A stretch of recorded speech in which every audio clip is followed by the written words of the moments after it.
Hello everybody. What was the last video clip? The last video clip was me pouring the resin, and I've got to say it's looking pretty good. I'm much preferring this colour of the wood as well. The other wood was too light, yeah, I didn't quite feel that the colour of the resin went with that lightness of wood, whereas this colour of wood is much nicer. Now the finish on it, I've got to say, is very good. It's very smooth. There's pretty much no air bubbles. I could still really do though with getting myself a blowtorch at some point though, because I noticed doing this, because of the chemical reaction, there's a lot of air bubbles bubbling up to the surface, and I had to keep checking on it, and I did have to go over it with a toothpick, basically popping as many as I could as possible. I mean, I'm looking at this and it is possible that actually there are some air bubbles underneath the surface, which, if there are, would be a bit of a shame. But that's where the blowtorch would come in handy, because with the heat it basically just gets rid of all of those air bubbles and leaves you with a perfect finish. But I've not been able to get one at the moment. Okay, so one of the things we're going to be doing today is sanding this back, because as nice a finish as it looks, it does need levelling off and sanding back. Now I did sand around the edges very lightly to see if it would help with the resin just flow over it a bit better. It would seem that it has worked a little bit, but perhaps I needed to do a bit more, because I think once it's got beyond the bit that I'd lightly sanded, it's then hit resistance and stopped. So it is sort of slightly raised, but I don't mind that at the moment, because especially with the colour, if it was clear, then I'd probably be more interested in not filling it up completely and then adding a layer on. But with the colour, I want the colour to fill the indentations. So I'm going to sand this back today, or at least try to. But because I've got that to do, and I've got that sanding to do, it's going to get a bit messy. I've decided that I'm also going to try and sand this back as well. And sand this back, and this back, and this back. Now I probably won't get anywhere near as much done on as I would kind of like to, but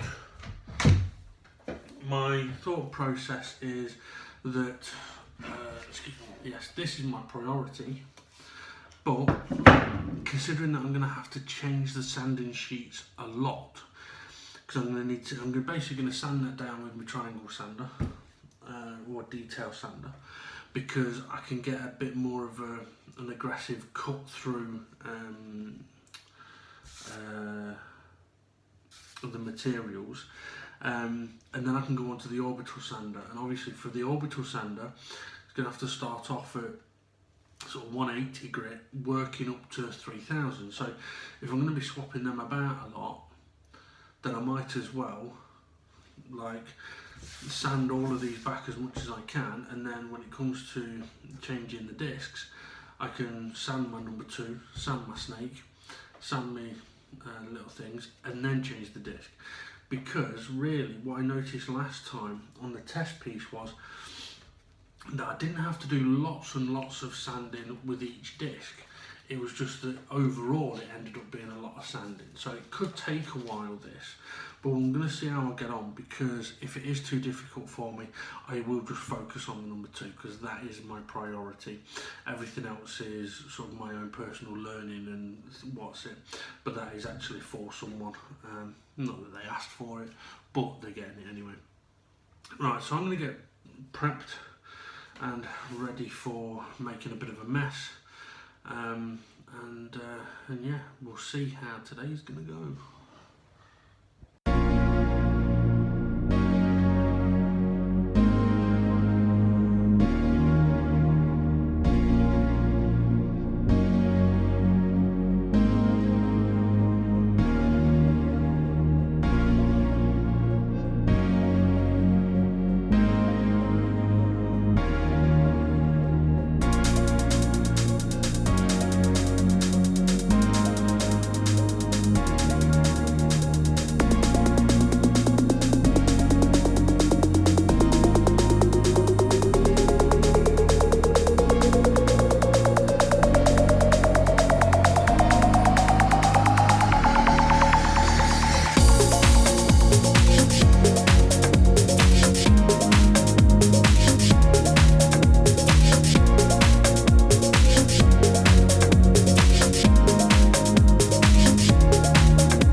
you.